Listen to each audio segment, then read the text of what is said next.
Professor Wise Guy here, ready to share something kind of amazing. You see, there's this little known thing that happens in YouTube, kind of a hidden Easter egg. But to see it, you have to do a few things exactly as I describe them. First, ring the notification bell. Then pause the video and leave a comment. It can be any comment.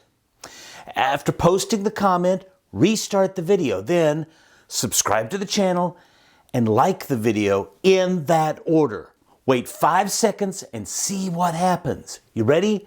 5, 4, 3, 2, 1. Nothing happened. Well, I'm guessing that you didn't follow the directions perfectly. Now, I know that you suspect me of maybe just shamelessly trying to inflate my numbers, and maybe I was, but maybe you really did follow the directions wrong. And that's kind of the point that I want to get to here. Sometimes when I talk to people about my work, they'll ask me if students today are different from students when I started teaching, back before the Civil War. Well, in reality, I have noticed some things that change in students. It seems like if everybody struggles to do all the grammar and punctuation stuff correctly, and then we complain about it, then the high school teachers will start to emphasize that. Then a few years later, the grammar and punctuation will get a lot better, but the composition things, organization and development, they might suffer. When that happens, my colleagues and I will complain about the composition matters, and the high school teachers will tend to start emphasizing those things at the expense of grammar and punctuation, rinse and repeat. But other than that, are students different today than they were when I started teaching?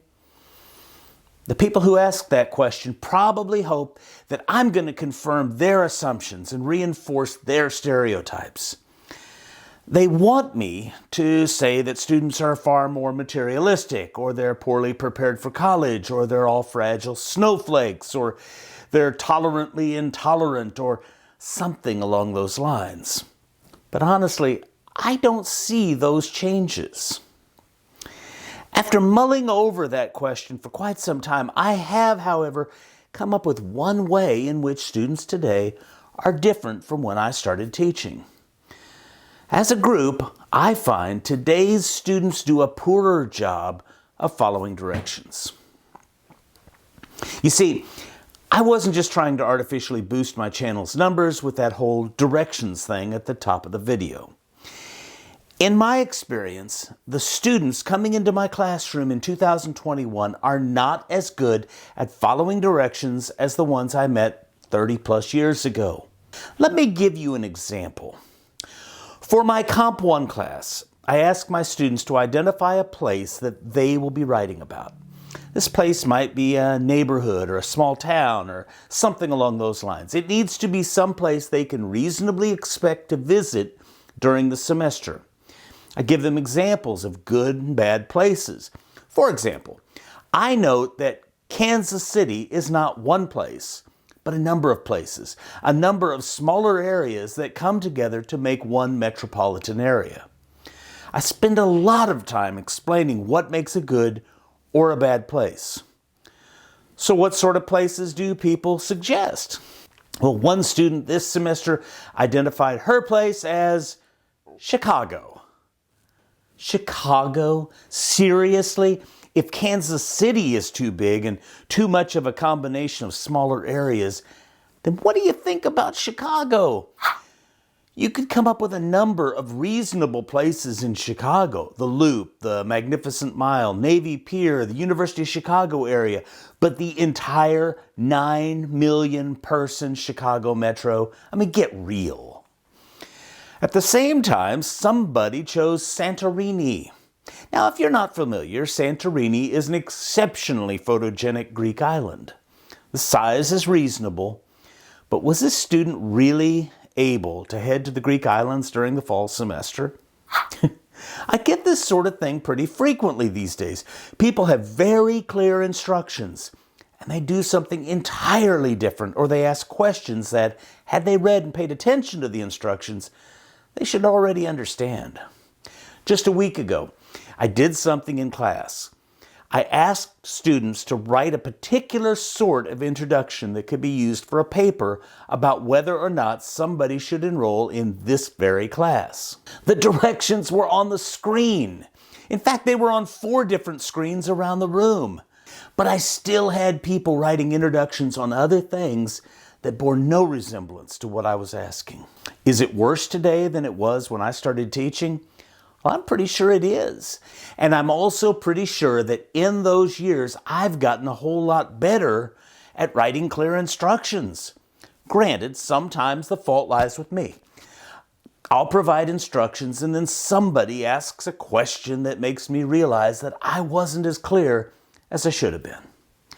But that's not what I'm talking about here. If I'm right, and the students today are worse at following directions than students 25 or 30 years ago, what might explain the change? Are they not as smart? Well, I don't really believe that. Is it because they're all poorly educated by a, take your pick, underfunded or hopelessly corrupt educational system? I don't see that as an explanation. So what is it? Well, frankly, and I'll admit that I have no actual proof for this, I feel as if I can lay the blame at the feet of social media. That's right, Twitbook and InstaChat and Tikigram and all of those services are to blame. Or rather, it's the way in which we interact with them. Do you know what I do when I see a long, all-text post on Facebook? I probably do the same thing you do. I move on to the next thing. We live in a time of memes and tweets. We want instant gratification. We can't be bothered to read more than a single straightforward sentence, so we don't. I'll confess that I have that same sort of impatience, but I also have years of experience reading long and complicated texts. I'll generally follow directions well because I'm able to suppress that short attention span stuff long enough to discover what it is that my employer or the IRS or the rebate people at Menards or whoever needs me to do. My students will have to learn that skill or they'll have a tough time making their way effectively in this world. So what is a student supposed to do? Should they swear off memes and tweets and TikToks? Well, I don't think that's necessary. Or maybe it is. Let's say that your doctor tells you that you're on a path that will have you diagnosed with diabetes in a year or 2. What are you going to do? You love carbs and sugar, but the doc says you need to cut back. Does this diabetes warning mean that you can never enjoy a piece of bread again? Not at all. You just have to learn to control it. On the other hand, if you're the person who cannot eat just one donut, but will keep snarfing them down until the box is empty, then maybe you need to cut yourself off entirely. Perhaps you have a tendency to overdo alcohol. Some people can drink 1 beer or 1 glass of wine, but you just keep guzzling it down as long as the tap is open. Well, if that's you, then you should probably become a teetotaler. So how about the short attention span things like memes and tweets and the like? Can you restrict yourself to, say, 15 minutes in the morning and a half hour in the evening?